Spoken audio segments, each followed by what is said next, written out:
$100 million. $100 million. That is the message sent to Gaza and Hamas. If they want money, and all they have to do is engage in serious acts of terror against Israeli civilians, and the United States will give them $100 million. It's a game we can't win. Biden compares Hamas attack to 15 9/11s. President says U.S. will stand by Israel, urges them not to be consumed by rage, and announces $100 million in aid to Gaza and the West Bank in Tel Aviv speech. So Hamas in Gaza, maybe they want money for weapons. Maybe they want money for food.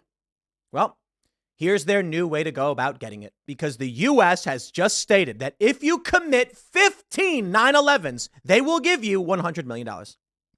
Man, talk about a terrible president. Look, what's happening in Gaza and the West Bank, it's bad. We don't want civilians to die. I don't like the conflict. I don't have good answers for you.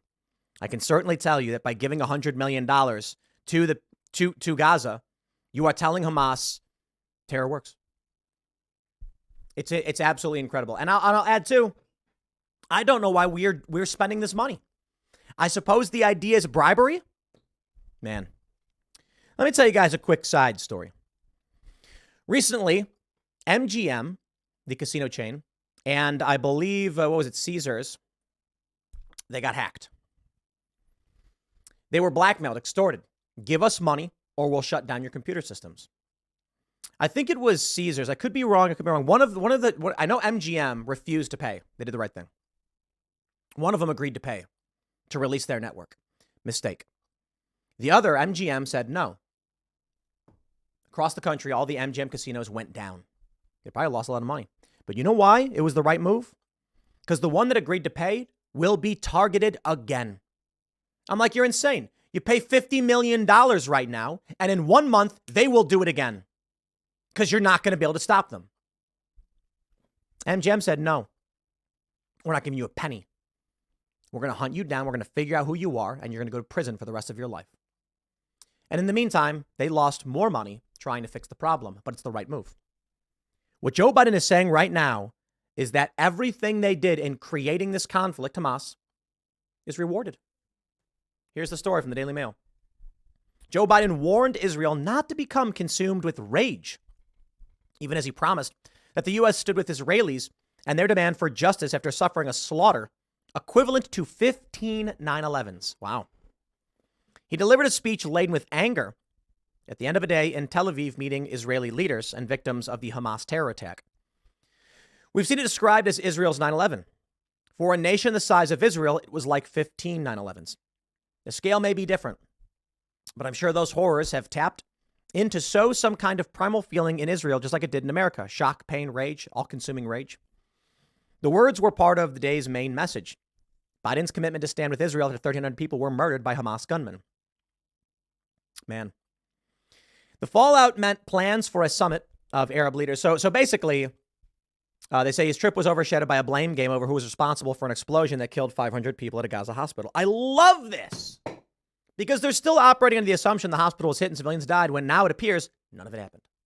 It was all just a lie. Amazing.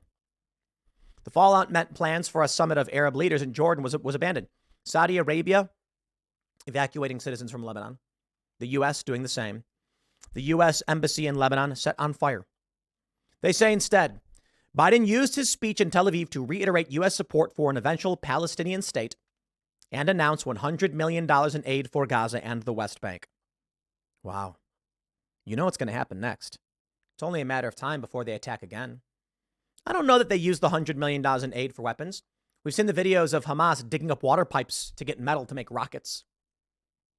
Perhaps. Could be propaganda. They probably get the rockets through underground tunnels, too. They definitely do. And so now the U.S. is going to pay them off. What a stupid move. Incredible. I have no words. I can't believe that they're sending $100 million after all this. This is what you get. Here's a tweet from Rashida Tlaib. that I think helps us understand the state of where we're at. Last night, she said, Israel just bombed the Baptist hospital, killing 500 Palestinians, doctors, children, patients, just like that. POTUS, this is what happens when you refuse to facilitate a ceasefire and help de-escalate. Your war and destruction only approach has opened my eyes, and many Palestinian Americans and Muslims, Americans like me, we will remember where you stood. A lie. It's not true. Yeah. 500 didn't die. The hospital still stands, and it looks like it was a parking lot fire. It's really incredible. This is where we're at. And this is what's being supported. How do we get to this point? Well, we'll start here. Gilead on Twitter. This is a, research analyst, he says. Ben Collins, a senior reporter for NBC News who apparently specializes in disinformation and the internet, has weighed in as follows on the calamity at the Gaza hospital, now widely understood to be the result of a misfired Palestinian rocket, also understood to have been an explosion in the parking lot, which resulted in some injuries and perhaps deaths, but not the leveling of a building. Ben Collins. He's an evil guy. I genuinely believe he is evil, malicious, evil. He lies. That's what he does. It's kind of remarkable. I'm flabbergasted. I know a lot of journalists who are just bad at their jobs or biased, but this dude just makes things up. He publishes overt lies. That's what he does. First, a retweet of an inaccurate claim that the hospital was bombed. Here's Ben Collins retweeting that hospital was bombed. Wasn't. Here's him tweeting out a headline from Sky News. At least 500 people killed in hospital bombing in Gaza, Palestinian officials claim. A hospital, he tweeted. Well, he was wrong. Headline was bad. Then retweets some vague frustration about truth on social. So you have Brandy Zadrozny, another liar for NBC News. Like, dude, no question. NBC News is an activist organization. For real. Their disinformation team totally infiltrated, totally captured by zealot extremists. She says, Brandy says, I'm so angry about how impossible it is to tell what's real or fake on this site anymore. There's nowhere else to go, so we all just stay here and act like anything is reliable. It's always been the case. It wasn't perfect, but now all guardrails are gone, replaced by perverse incentives to fake. It's awful. It's actually not true. Excuse me. Because with community notes, they're imperfect, but they're better than it used to be. His replies, posts that don't appear for all of his followers, don't help. Mostly he pushes back on people, suggesting it might be a good idea to pump the brakes. One person said, Jordan Klein, this is horrific, but we wait a bit to see what actually unfolded before parroting the Hamas government that it was an Israeli airstrike. There are conflicting reports the explosion was caused by a failed Hamas rocket. And he said, I think people should know hundreds of people died at a hospital immediately, actually. That's why I picked that headline specifically. Yeah, that never happened. Hundreds of people didn't die. It seems to be fake news. I mean, maybe, I don't know. But I can tell you right now, his definitive statement, wrong. One woman, Beth, said it's an absolute horror that anyone of good conscience can mourn over. At the same time, these innocent victims were put in danger in the first place by Hamas's terrorism. He says, we don't know that yet. What we do know is that hundreds are dead at a hospital. Amazing. It's amazing, isn't it? He says, as I sent this, he appears to have woken up. It's 10:39 in New York City. Still no clarification to his nearly 500,000 followers about who is believed responsible. And that his earlier retweets were apparently false. An extremely damaging falsehood with real-world consequences. This is where we're at. These activists and far leftists are lying. This is what they do. Take a look at this. I almost didn't even want to include this. Andy No tweets, Mika Tosca, a leftist trans activist, a male, an associate professor at the School of the Art Institute of Chicago, wrote a screed against Israelis, dehumanizing them. I'm not even going to read what they said. I can't do it. Referring to them as inhuman, as animals, and other things. I think it's disgusting. This is what the left is and supports. So when these people come out and claim something happened, that Israel did an airstrike, why would I believe them? And I'm bringing this up to show you what Joe Biden has said he will support. $100 million to Gaza. I don't blame all the people in Gaza for what Hamas does, but Hamas is their government. And now Hamas knows if they want money and resources, terror gets it for them. Bravo. Look at this one. This one's crazy. Replying to Ayanna Pressley, don't come to this thread to make people sensitive about Palestine. This is one rabbi who was gently stabbed. I'm losing it, man. Israel is still blowing up buildings with people in them. It's a little pathetic to panic over this, honestly. It's just lies. And now we have this story. The ADL and who they support and the far left being exposed. Well, I'm glad we're getting this content. The story is 2 young women were seen tearing down posters of civilians who are missing or kidnapped. This is what evil looks like. These people smiling as they tear down posters for missing people. Bro, these people are evil. I'm sorry, man. Evil. When a civilian dies, it's a bad thing. Doesn't matter who they are. We don't want civilians dead. We have overt war. I mean, you have war with like World War II, Vietnam. It is horrifying corruption when we see civilians killed for no reason. These people celebrate and smile as they rip down flyers for the missing, for children, men and women. They're happy they did it. The Anti-Defamation League, I'm hearing rumors. I haven't seen this myself. She used to work for the ADL, and they've taken down her page explaining her activism. An NYU student has admitted to tearing down posters of Israeli hostages, blaming her exploits on misplaced anger. They don't care. They're lying to you. Yasmin Dehimi, a junior at NYU who once worked for the Anti-Defamation League and self-acclaimed activist, confessed to tearing down the flyers of hostages that were plastered outside NYU's Tisch Hall on Monday and tossing them in the trash. A now viral video of their actions has sparked backlash, with many calling for the university to hold the 3 perpetrators accountable. In a since-deleted Instagram post, Dehimi apologized, offering a bizarre explanation for the disgraceful act, claiming she was having a rough time finding her place as a biracial brown woman during these highly volatile times. No! I am sick of the evil manipulation and lies from these psychopaths who want to kill people. I'm just done, man. I'm at my wit's end. She is now trying to play the victim, and this is what the Democrats have supported. This is what these corporations have supported, and it is being exposed, and I'm sick of it. I have found it increasingly difficult to know my place as a biracial brown woman, especially during these highly volatile times. I have felt more and more frustrated about the time we currently find ourselves in, and that misplaced anger into actions that are not an accurate representation of who I am as a person. They are. You're evil. You're a smiling, evil person who was ripping down the flyers of innocent civilians. Oh, I'm sorry. What did that Yale professor say? Settlers aren't civilians because they're evil. And it's who they represent, and it's what they represent. Not every single person, not every person critical of Israel or defending the Palestinian people is evil. No. I'm saying these people. In this age of social media and digital footprint, these moments of anger are selfish and self-absorbed and not reflective of who I am and who my family raised me to be. The NYU junior has claimed to be extremely passionate about fighting racial profiling. She and 2 others were filmed Monday at Tisch Hall in Manhattan's Greenwich Village, stripping clean a wall where students had plastered the faces of some of the hundreds of hostages taken by Hamas. The now viral video shows the 2 women smirking as they hold the crumbled images of young children taken hostage. The pair were filmed by students supporting Israel, which is demanding that the perpetrators be expelled. I'm done defending these people. I just don't care anymore. I'm sick of it. They're evil. I'm just so sick of it. I'm so sick of it, man. We try to be good. We try to be just. We try to be accommodating. But these people are evil.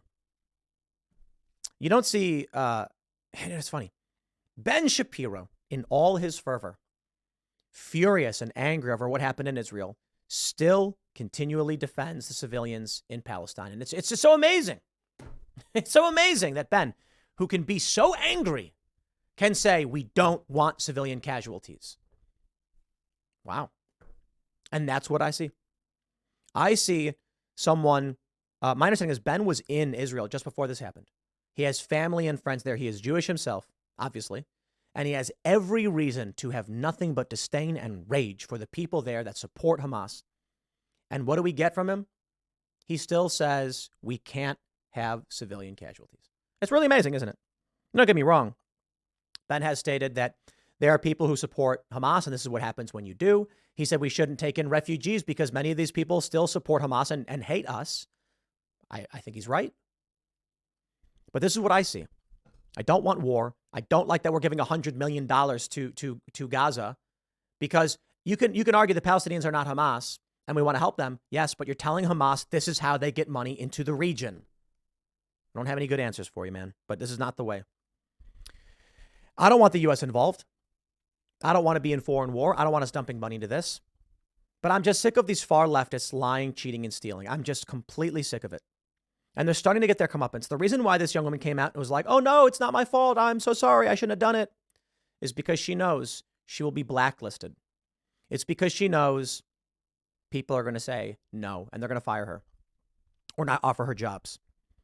And this is my point. On the right with Israel, Israel will deny in every possible way they can that they are killing civilians or that civilians are intentionally targeted.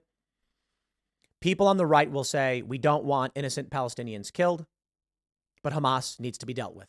Even AOC said it. That's exactly what Ocasio-Cortez said. Really amazing. Precision and intelligence to deal with Hamas. Wow. Even AOC agrees. But on the far left, they celebrate the killing of civilians. They say that this is Hamas's strategy, and it's the only way they can move the needle. Evil. Just evil, man. There's no question. Here we go. Pro-Hamas Harvard students beg for money for mental health. Oh, boy. That's right. Pro-Hamas Harvard students. How do I close this thing? Pro-Hamas Harvard students would like some money to help with their alleged mental health issues. Harvard students stunned the country when dozens of organizations signed a letter blaming Israel for Hamas murdering more than 1,400 Israelis.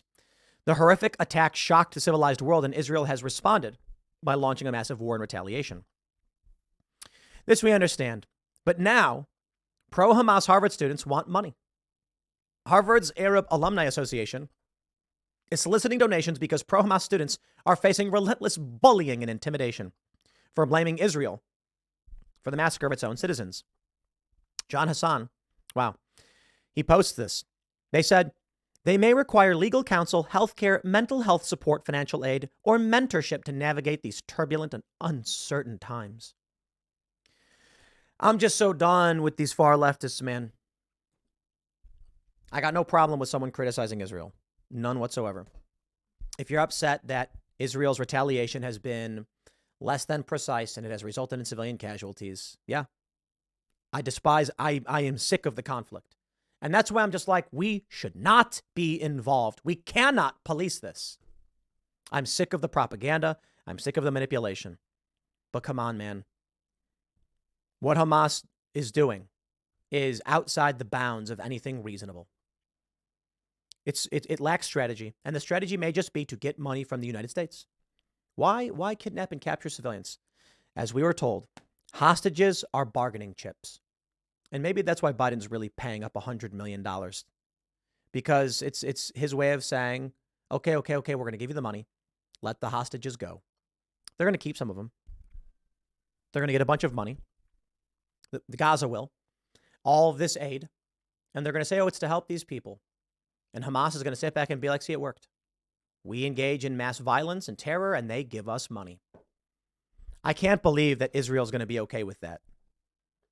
You've got these lies about this hospital being bombed from the far left, saying that Israel did it. And they're using this to justify an expansion of war and conflict in the region. Jordan canceling the humanitarian summit. And now Joe Biden says, don't worry, $100 million coming right your way. I'm just so disgusted by what the left represents right now. It's crazy. I think most people see it too. That's why you had this doctor who's fired. That's why people are finally saying enough. Look, man, it's one thing for us to be like, you shouldn't fire someone over being, for being accused of homophobia or something. That's it. Someone said a naughty word, made a naughty joke, they try to fire you. Okay. But maybe we're coming to the point where if you're advocating for murdering millions of people and genocide and celebrating it and tearing down the posters of civilians who are kidnapped and children, we should just be like, dude, get away from me, man. I'm just sick of it. I'm sick of it. And to see Joe Biden now paying out $100 million. Israel wants $10 billion. Biden wants $100 billion total funding for Ukraine and Israel's wars. And I'm just ready to say the U.S. should not be involved. Enough, man. Enough. But this is what you need to understand. And I guess this is the main point here. These women, these people, it's not just these women. They're happy they're doing it. They're smiling. They're reveling in the suffering of children and of civilians. Because to them, you are evil. That's right. You wake up, crack open a couple eggs, fry up some bacon. You go to work. Maybe you're a nurse. Maybe you're not. Maybe you work in a library. Maybe you're a plumber. You're evil. You're a settler colonist, and this land doesn't belong to you. You're evil. And when these people are given enough power, they're losing it, by the way, but if they ever achieve enough power, someone will come and kill you, and they will smile and cheer for it because they're evil. That is evil. The goodness tries to build and create solutions, recognizing where we can move forward and how we solve problems. The evil seeks to destroy and inflict pain, and that's what they're doing. Tearing down these flyers serve no purpose other than to hurt those who put them up to maximize their suffering. Good job, Joe Biden. I'll leave it there. Next segment's coming up at 4 p.m. on this channel. Thanks for hanging out, and I'll see y'all then.